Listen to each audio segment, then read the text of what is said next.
In the canyon, that's where I long to be, with my three good companions, just my rifle, pony and me. Microciné, bonjour ou bonsoir, ça va dépendre de l'heure à laquelle vous allez découvrir cette nouvelle vidéo. Et moi, je n'ai aucun problème avec les coulisses. C'est plutôt bonsoir. Là, on enregistre le soir, et donc Donc, je remercie doublement mon invité. Déjà, parce qu'il a accepté de venir pour parler du livre. Dans quelques secondes, on va en parler. Et puis surtout parce qu'il est 21h. Donc, un grand merci à vous, Antoine Houry, qui est venu pour nous parler de ça. Voilà. Lost in Translation, c'est un livre édité chez Leitmotiv. Donc, salut à Jean-François Jeunet pour l'aide apportée à la conception de cette émission. Dans le descriptif, vous avez toutes les informations pour vous procurer le livre. Et j'ai oublié quand même la chose la plus importante, c'est que le sous-titre du livre, c'est étranger au pluriel, familier au pluriel. Et ça, on va en parler aussi. Voilà. Et donc, il y a là aussi, au moment où je vous parle, on est le 7 décembre. Le film est passé à la Cinémathèque hier parce qu'il y a la rétrospective Sofia Coppola. Voilà. Il y a beaucoup de raisons qu'il faut qu'on s'arrête, sur ce film. D'ailleurs, c'est intéressant de dire on s'arrête sur ce film parce que c'est un peu ce qui se passe aussi dans le film. Mais avant cela, parce que je commence un petit peu à être perturbé là, mais je voulais juste vous demander à vous, Antoine Houry, comment vous allez, comment vous vous êtes senti après avoir terminé d'écrire cette analyse filmique, parce que c'est aussi une analyse filmique, ce livre. Alors, bonsoir Microciné, et puis bonsoir à ceux et celles qui nous regardent. Merci de prendre le temps de vous être arrêté sur cette vidéo. Alors, pour répondre à votre première question, comment je me suis senti? Alors déjà, c'était en 2021, je crois. Je suis retombé sur la BO de Lost in Translation, donc qui m'a beaucoup marqué et qui a marqué, je pense, beaucoup les personnes qui ont vu le film. C'est un élément important. Et voilà, je suis retombé sur cette BO parce qu'ils l'ont ressorti en vinyle en France. Et bien, ceux qui essaient de l'écouter peut-être ont déjà remarqué qu'elle n'était pas disponible sur tout ce qui est plateforme d'écoute, tout ça. Donc voilà, c'était une bonne occasion de l'avoir à portée de main. Et donc j'ai acheté ce vinyle et voilà, j'ai réécouté bien sûr de nombreuses fois la BO, j'ai revu le film du coup pour l'occasion, enfin c'est toujours une bonne occasion de le revoir. Et je me suis dit, je suis allé un peu voir s'il y avait des ouvrages sur le sujet, sur ce film qui allait fêter ses 20 ans, donc il fête ses 20 ans cette année, il est sorti en 2023. Et voilà, je regarde un peu et je vois qu'il n'y avait rien. Il y a un livre qui est paru sur Virgin Suicides il y a quelques années, mais rien sur Lost in Translation. Donc je me suis dit, pourquoi pas écrire un... Au départ, je partais plutôt sur un article, un long article, et puis finalement, de fil en aiguille, à force de visionnage du film, de réflexion sur le sujet, la manière dont il est construit, tout ça, j'ai accumulé des pages et des pages. Et donc, voilà, j'étais content de terminer le livre sur le sujet. Et je pense que voilà, c'est un film qui le mérite. Bon, il a été déjà largement remarqué. Hein, bien sûr, c'est pas un film méconnu, mais voilà, il est d'apparence, je trouve, et ce qui n'est pas du tout un défaut, il est d'apparence assez simple. Et finalement, il y a beaucoup de choses à en tirer, beaucoup de choses à en dire. Quand vous avez découvert la première fois ce film, vous connaissiez un petit peu le cinéma de Sofia Coppola. C'est votre premier Coppola, c'est le premier film Sofia Coppola. Comment ça s'est passé? Oui, alors la découverte du film, du coup, remonte. Alors, je l'ai pas vu au cinéma, hein, je l'ai toujours pas vu au cinéma d'ailleurs. Donc, j'espère bien qu'il y aura quelques séances ailleurs qu'à la Cinémathèque pour pouvoir en profiter. Parce que je pense qu'au cinéma, ça doit encore être autre chose. Mais ce film, je l'ai découvert, du coup, c'était à la maison, quoi, en DVD. Du coup, ça devait être quelques années après sa sortie. Je pense que je devais avoir 15-16 ans. Et c'est assez drôle parce que je m'étais fait une petite culture cinéphile, des débuts de culture cinéphile, en fait, en rattrapant finalement tous les films américains des années 80. Moi, je suis né en 90. Donc, c'était plutôt blockbuster, quoi. C'était plutôt tous les Cameron, pas mal de films d'horreur, les films de Schwarzenegger que vraiment j'aimais beaucoup, et certains que j'aime encore beaucoup aujourd'hui. Et là, on ramène, mon père ramène le Lost in Translation. Et vraiment, c'est quand même une sorte de petit choc, hein, parce que voilà, c'est la découverte d'un cinéma indépendant. Alors bien sûr, je savais pas vraiment quelle était la différence à l'époque entre les modes de production, tout ça. Mais voilà, un cinéma d'auteur américain qui tranche pas mal et qui en fait suscite et génère en fait d'autres émotions, quoi, hein, tout simplement sur le spectateur. Et voilà, je sors du premier visionnage avec l'impression d'avoir fait un voyage très marquant, un peu mélancolique, en même temps un peu heureux. Enfin voilà, je trouve vraiment que le film a quelque chose de magnétique et qui fait qu'on s'en souvient pendant très très longtemps. Et juste après ce film, donc j'ai vu Virgin Suicide, où curieusement là, le premier visionnage, j'ai pas vraiment accroché. Je pense que je cherchais déjà à avoir un autre Lost in Translation, ce qui n'est pas le cas, je trouve, dans la filmographie de Coppola. Il n'y en a pas vraiment d'autres. Et, et par contre, après, voilà, j'ai revu et j'ai vraiment apprécié, en particulier ces trois premiers films, hein, qui sont vraiment très très marquants pour moi. Mais Lost in Translation vraiment a toujours eu ce côté spécial, l'impression d'avoir vécu une expérience qu'on pense unique et en fait qui est partagée, on se rend compte par plein de spectateurs. Voilà, quand on a présenté pour la première fois le livre avec Leitmotiv, on s'est rendu compte que voilà, on recevait des messages de gens qui nous disaient ce film a changé ma vie. Alors, bon, ça doit arriver pour beaucoup de films, hein, j'imagine bien. Mais voilà, on se rend compte qu'il y a quand même quelque chose où c'est un film assez marquant. Le nombre de fois, à chaque fois que vous le voyez, ce film, qu'est-ce qui reste constamment, qui n'a pas changé? Je pense que ce qui reste constamment, c'est vraiment l'impression de partager le même sentiment que les personnages, en fait.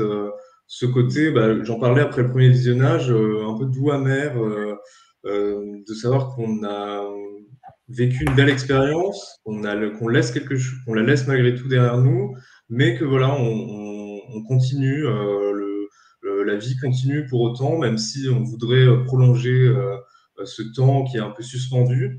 Et, euh, et c'est vraiment quelque chose qui reste à chaque visionnage et peu importe le contexte, en fait, parce que pour l'écriture du livre, comme je l'ai dit, j'ai été obligé de le voir un certain nombre de fois. Et je l'ai vu notamment pendant un voyage en train. Et j'ai presque envie de dire que l'effet est un peu décuplé, quoi, parce que en plus, il y avait ce côté où on voyage en même temps, donc on part d'un endroit pour arriver à un autre. Enfin voilà, ça redoublait un peu le truc. Alors, je n'ai pas encore essayé de le faire en allant au Japon, pourquoi pas, mais voilà, ou même en faisant un voyage en avion avec un jet lag, ça doit aussi avoir son petit effet. Mais j'ai trouvé que c'est pour ça que dans le livre, j'évoque pas mal les sensations en tant que spectateur, parce que je trouve que déjà c'est un angle qui peut être intéressant pour étudier un film. Et puis voilà, je trouve que vraiment pour le Sin Translation, c'est important parce que eh ben, ça compte vraiment beaucoup, je trouve, dans le fait d'apprécier ce film. Je vais vous demander quelque chose que je n'ai jamais fait, enfin jamais fait de ça avec un écrivain de cinéma ou une écrivaine lorsqu'il a travaillé sur un film en l'occurrence. J'aimerais bien vous écouter me raconter l'histoire, les mots que vous allez utiliser. Donc, si vous deviez, je sais pas moi, quelqu'un qui n'a jamais vu ce film, qui n'en a jamais entendu parler, comment vous lui raconterez, enfin le synopsis pour le coup, de quoi ça parle, Lost in Translation? Après, je trouve que résumer Lost in Translation à quelqu'un, je trouve que c'est assez mal le vendre parce que la plupart du temps, on va vous dire il se passe rien en fait. Et il y a des gens effectivement qui l'ont vu et alors je sais pas si le déclic s'est pas passé ou si ça relève tout simplement des goûts de chacun, hein, mais voilà, des gens vont vous dire il ne se passe rien dans ce film et moi j'aime pas ça. Pour moi en fait c'est au contraire une simple rencontre entre deux êtres euh, qui est totalement dû au hasard et qui va changer la vie de ces deux personnes d'une manière radicale finalement, sans pour autant les enfermer dans quelque chose finalement. Et c'est ça ce que je trouve particulièrement beau dans le film, c'est que en même temps, il encapsule une rencontre, parce que voilà, c'est vraiment le nœud du film, c'est ça. Il n'y a pratiquement rien avant, il n'y a pas grand-chose après. Et pour autant, il y a vraiment une liberté. Le film est ouvert, ouvert aux interprétations et ouvert à l'imagination, tout simplement. Hein. On a envie de continuer avec ces personnages. On n'attend pas forcément une suite, mais voilà, on veut les voir vivre. On sait qu'ils sont toujours là et qui gardent ce petit truc qu'on a partagé avec eux. Et il y a ce côté, effectivement, où les personnages eh bien, prennent le statut de personne, quoi. Et donc voilà, donc pour résumer, là j'ai fait beaucoup trop long, mais c'est une simple rencontre, hein, tout simplement. Moi je dirais ça, mais c'est pas comme ça, je pense que j'inciterai à voir le film. Je dirais tout simplement que ça change la vie des personnages et ça peut changer la vie du spectateur, et en tout cas son regard, je pense, très clairement sur les êtres et les relations entre eux. Avant qu'on parle de ce que vous écrivez dans le livre, à savoir plein de petites choses, dont d'où vient l'idée du film, l'origine, enfin le scénario, tout ça. Juste une dernière question plus globale. 20 ans après, est-ce que ce film est une parenthèse très particulière dans la filmographie dans l'œuvre de Sofia Coppola? Alors, je trouve que effectivement, il garde un statut à part, comme je l'ai dit. Cela dit, je suis à peu près convaincu que Sofia Coppola, elle fait partie de ces artistes qui sont sur un mode un peu de la répétition, c'est-à-dire que ils vont avoir un motif, voilà, qui va être important à leurs yeux et qui va être un peu répété œuvre après œuvre, sans pour autant que les œuvres se répètent elles-mêmes, hein, mais simplement c'est quelque chose qu'on va retrouver. Et je pense que d'un côté, il y a les artistes qui sont comme ça, et de l'autre, ceux qui fonctionnent au contraire avec des ruptures, avec vraiment des grands changements. Cela dit, le cinéma de Coppola comprend aussi pas mal de changements. Hein. À chaque fois, je trouve que le point de vue est un peu différent, même si on est toujours sur des histoires avec des personnages le plus souvent féminins, des histoires d'enfermement et de libération, des histoires de désir, comme je l'évoque dans le livre. Voilà, il y a toujours ces thèmes qui reviennent. Il y a des schémas qui s'identifient bien. Mais Lost in Translation, il a la particularité déjà d'être très personnel. Et c'est sans doute, bon, même si chaque œuvre, évidemment, comporte une part de la personnalité de son auteur, mais là, il est vraiment clairement relié à la vie de Coppola, ce qui est beaucoup moins le cas dans d'autres films. Là, voilà, elle s'inspire de son expérience, de sa propre vie et même de son expérience récente, que ce soit par ses voyages au Japon, par le fait que, comme Charlotte, elles sont un peu perdues, elles ne sachent pas trop vers quoi se diriger. Son mariage à l'époque, pour évacuer le côté un peu people, son mariage c'était très mal, enfin c'était mal terminé. Donc voilà, il y a tous ces points en commun avec le personnage féminin, et ça c'est quelque chose, ouais, qui est pour l'instant en tout cas, je trouve, qui est assez unique dans ce film. Donc le rapport avec Coppola, mais en même temps ça n'empêche pas d'apprécier le film sans savoir tout ça, mais je trouve qu'il a cette particularité. Et après, alors, dans d'autres films, dans d'autres de ses films, ça se retrouve aussi. Mais Lost in Translation a vraiment ce côté documentaire que j'expose dans le livre, qui se retrouve beaucoup moins dans certains films. Alors, c'est souvent, enfin, c'est clairement une volonté. Hein.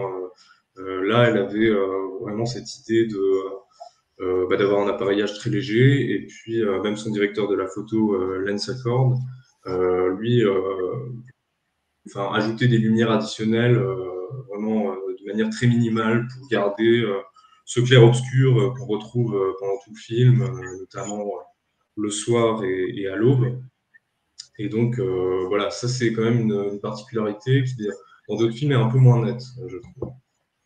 Est-ce que alors, les questions que je pose, bien évidemment, normalement, les réponses se trouvent dans le livre, donc c'est provocateur de ma part, mais c'est une manière aussi de, voilà. Mais par exemple, alors j'ai oublié, l'outrecuidance, c'est horrible. J'ai même pas dit avec, enfin, les deux interprètes du film quand même. Il y a Scarlett Johansson qui joue le rôle de Charlotte, et puis Bill Murray, le grand Bill Murray. Et alors déjà, trois choses. Voilà. Okay. Les deux, je ne les avais pas prévues, mais la troisième, si. On va commencer par la troisième. La troisième, c'est de savoir, est-ce que ce film a été écrit spécialement pour Bill Murray et pour Scarlett Johansson. Et puis, les deux premières questions, c'est est-ce qu'il y a aussi cette particularité dans ce film, c'est qu'il y a Bill Murray en 2003, on s'en souvient peut-être moins, mais on va dire il est pas l'acteur, comment dire, extrêmement réputé qu'il a été dans les années 80 et qu'il est aujourd'hui. Il y a eu un passage à vide. Et ce film, voilà. Et puis Scarlett Johansson, je crois qu'elle a 17 ou 18 ans, je crois, vous le dites dans le bouquin. Bref. Oui, il y a peut-être ses 18 ans sur le tournage, ouais, c'est ça. Voilà, c'est pratiquement un de ses premiers films. Donc, déjà, parlez-moi un peu de ces deux comédiens, comédiennes, et puis surtout, est-ce que ça a été écrit pour ces deux personnes, pour ces deux acteurs, actrices, ce film? Alors, clairement, Coppola, en fait, je vais surprendre personne en évoquant son père, donc Francis Ford Coppola. Donc, elle a une culture cinématographique évidemment très très développée, et elle a développé aussi une sorte de fascination pour Bill Murray au fil des années. Et cette fascination, eh bien, elle l'utilise finalement dans son scénario en imaginant, c'est vraiment comme ça qu'elle le décrit, en imaginant une situation où Bill Murray finalement viendrait la sauver. Et donc cette histoire est assez connue maintenant, mais je vais quand même la raconter. Bill Murray, c'est un acteur qui est vraiment, qui est un peu en marge quand même toujours, même si aujourd'hui il a une sacrée réputation effectivement. Mais il est toujours un peu en marge d'Hollywood, c'est-à-dire il est difficile à joindre. Je crois qu'il a un agent, mais en gros il s'arrache les cheveux parce que Bill Murray c'est très compliqué. Et donc à l'époque, Coppola, lui laisse un message.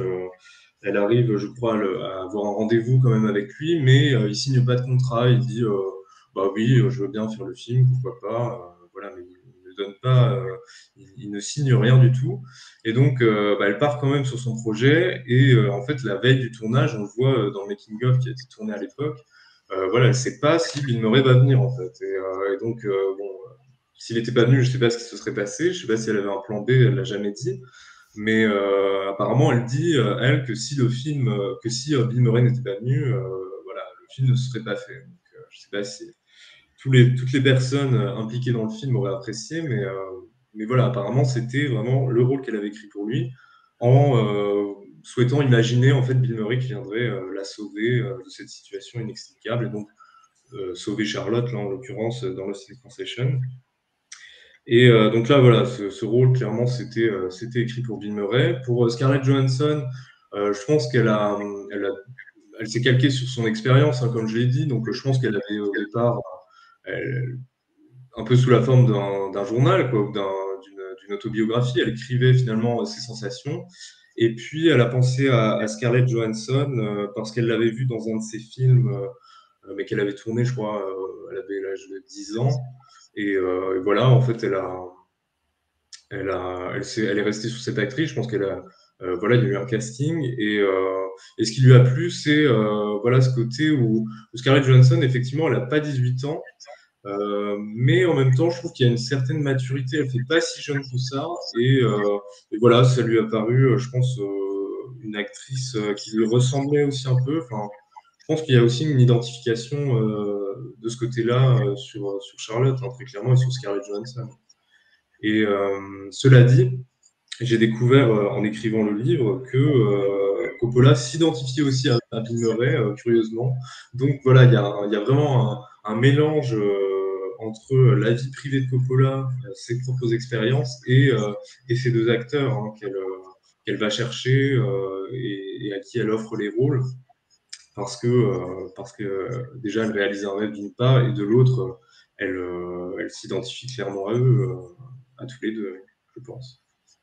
Est-ce que le film a été écrit, réécrit pendant le tournage? Alors, il a été écrit, le script est disponible en ligne, il fait 70 pages, je crois, donc c'est plutôt court.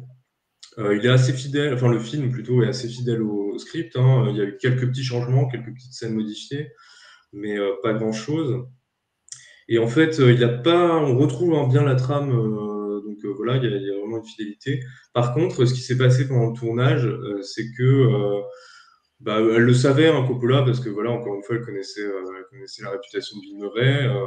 Bill Murray qui est très célèbre aux États-Unis pour ses sketchs, notamment au Saturday Night Live, une émission du coup avec pas mal de petits sketchs comme ça, qui repose notamment sur l'improvisation. Donc elle connaît cette capacité qu'a Murray d'improviser.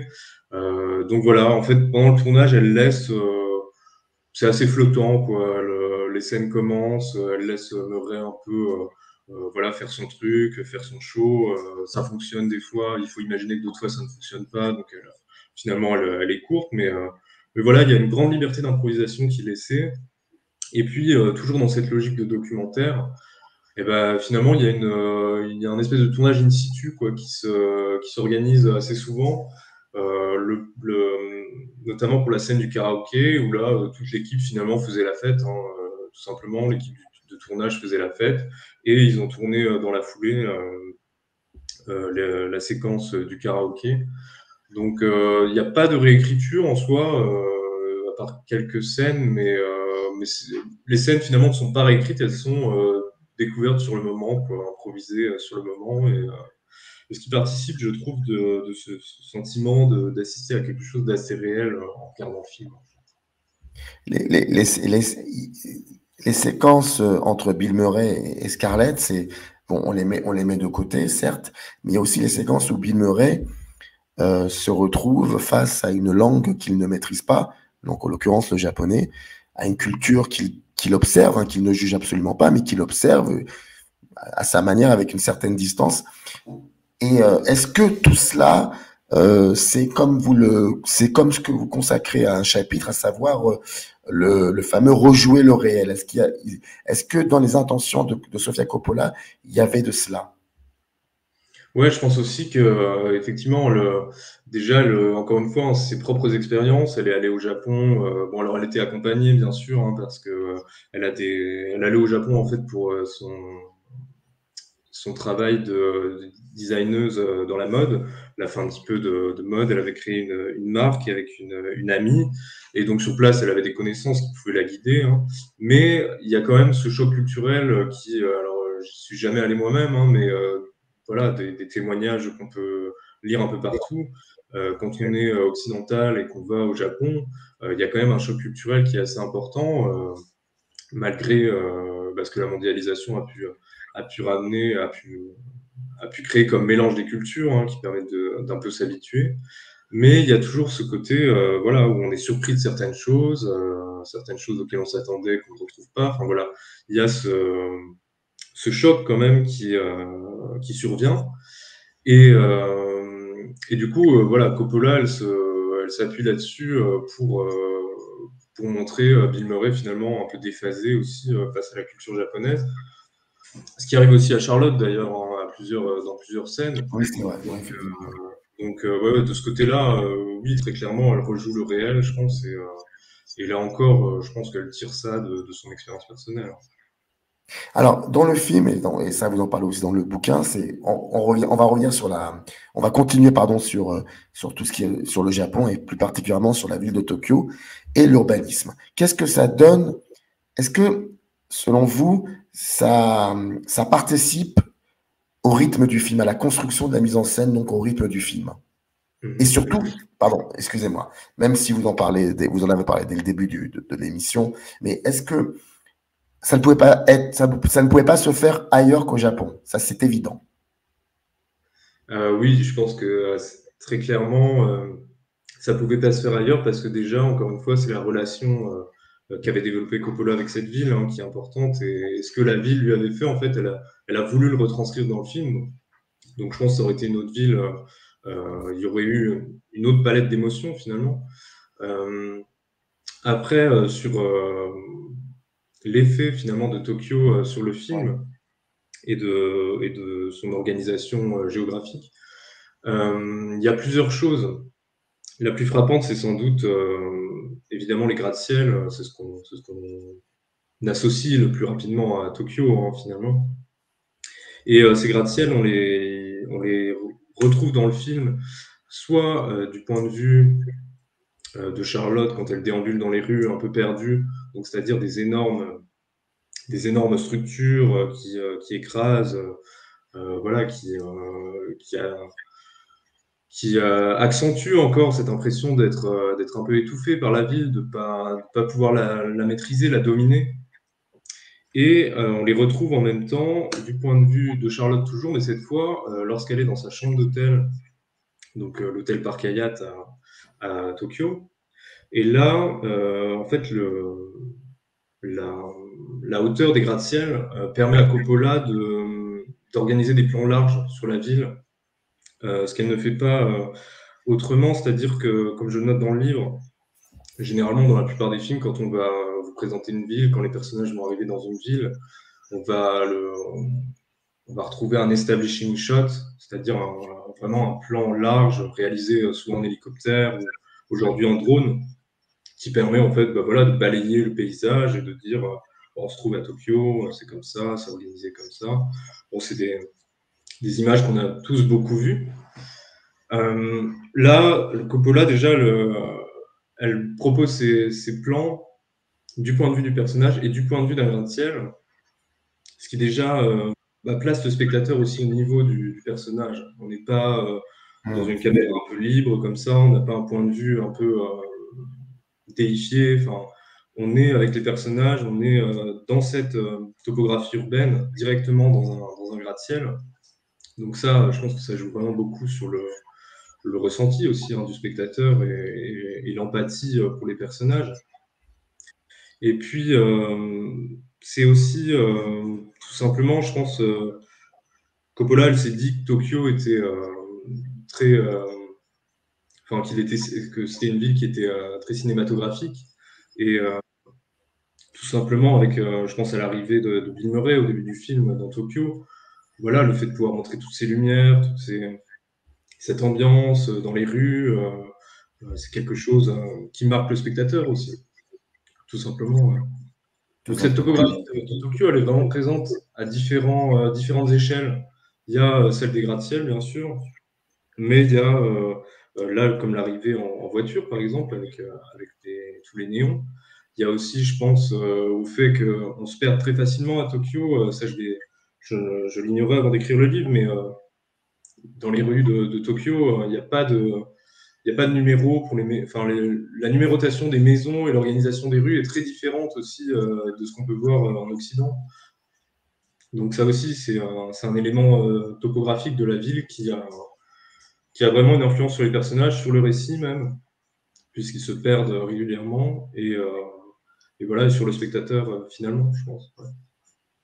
Quand vous aviez vu le film pour la première fois, est-ce que donc on accompagne ces deux personnages, on les suit, et puis on ne sait pas trop exactement ce qu'il en est entre eux, mais on devine certainement, on devine peut-être une romance, je ne sais pas, ou autre chose. Est-ce que, à un moment, vous vous êtes posé la question de savoir, mais comment ça va se terminer cette histoire? Ouais, bien sûr. Il y a ce côté où on est un peu installé dans les codes alors peut-être pas de la comédie romantique tout de suite, mais de la romance, parce qu'on se retrouve avec deux personnages où on comprend très vite que le récit va se concentrer sur eux essentiellement. Les personnages secondaires sont pas très très développés. Il y en a certains qu'on voit même pas en fait à l'écran, hein, c'est uniquement par téléphone. Donc on voit voilà que c'est vraiment un couple central. On voit voilà qu'ils se cherchent. Pardon. On voit très vite des regards qui s'échangent, hein, qui sont quand même très très signifiants. Les corps qui se cherchent un peu. Voilà, on est vraiment installé dans quelque chose où on se dit, voilà, il y a quelque chose qui va se produire entre eux. Il y a une alchimie, hein, on pourrait dire.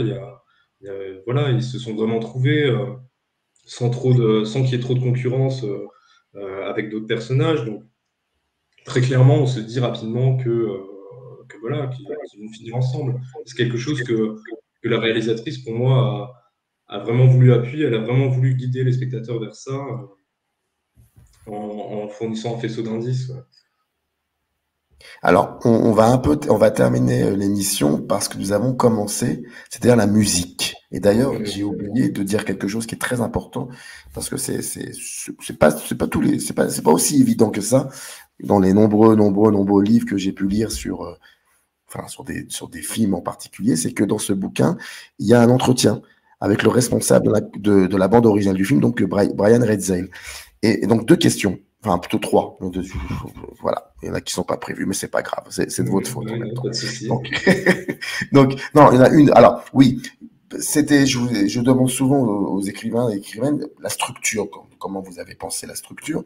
Et donc, est-ce que c'est une idée dès le départ d'avoir cette conversation avec Reitzel, un, deux, la musique. Cette musique, est-ce que vous pouvez nous en parler un petit peu, ce qu'il y a aussi, même si on avait un peu évoqué au début du film, mais est-ce que c'est aussi quelque chose qui vous a aidé à vous plonger dans le film et dans l'écriture du bouquin? Et puis je pensais qu'il y avait trois questions, mais en fait il y en a deux. Voilà, donc il y en a deux, c'est très bien. Alors l'entretien avec Redsel, effectivement, donc comme je l'ai dit, l'envie d'écriture vraiment partait de la musique du film, hein, qui m'avait vraiment marqué tout de suite à l'époque. Et finalement, il y a beaucoup de...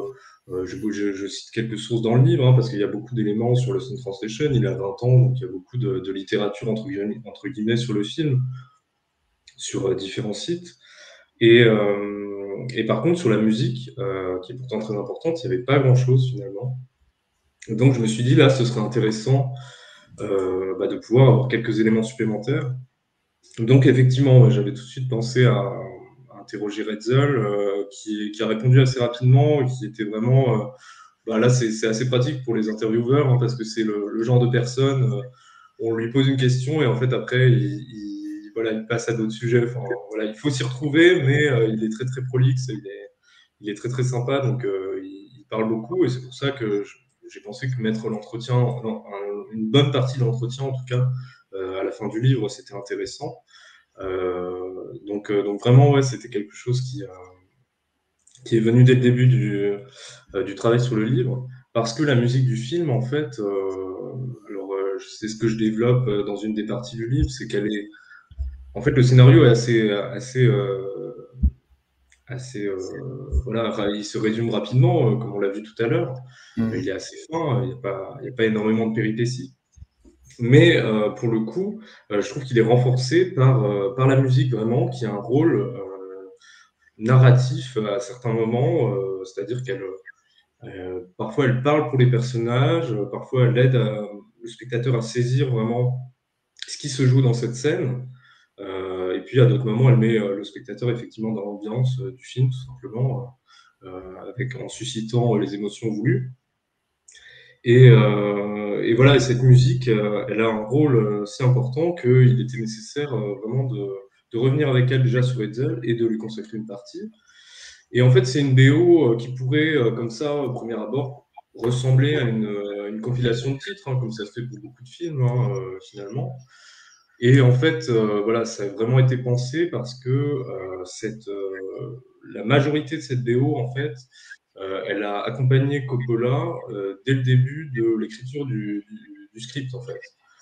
Parce que Hetzel lui faisait des compilations. Elle lui avait demandé, quand elle lui a dit je vais écrire un scénario, est-ce que tu pourrais me faire des compilations? Donc il lui a fait 2 compilations avec différents morceaux.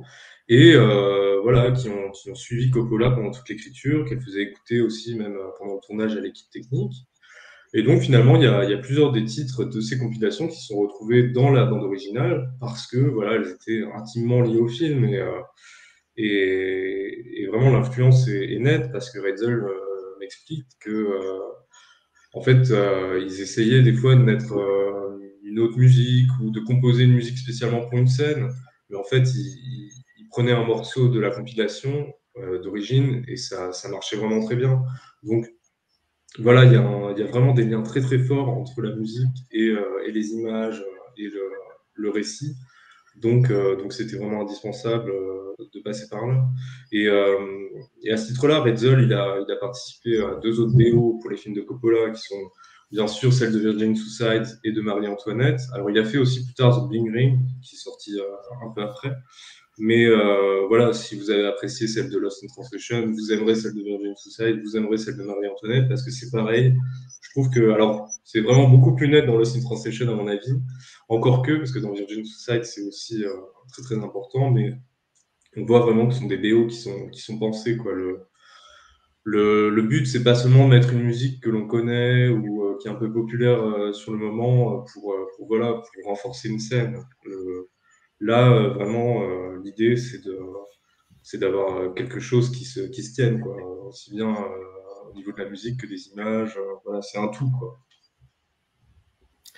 Lost in Translation, étranger au pluriel familier, c'est un livre de Antoine Houry et c'est édité chez Leitmotiv. Vous avez toutes les informations dans le descriptif de la vidéo. Si vous avez l'occasion de voir ou de revoir le film, allez-y. Puis ensuite, lisez cette analyse filmique qui est divisée en plusieurs parties. Merci beaucoup, Antoine, en tout cas, Merci beaucoup, d'avoir été disponible. Et puis merci à vous qui avez regardé la vidéo. Et puis effectivement, j'ai rien d'autre à rajouter que revoyez le film, que vous l'ayez vu ou pas, parce que il vaut vraiment le détour. Merci à vous et puis à très vite. Merci pour le temps et les questions. Générique. Up arrive in the canyon, that's where I long to be, with my three good companions, just my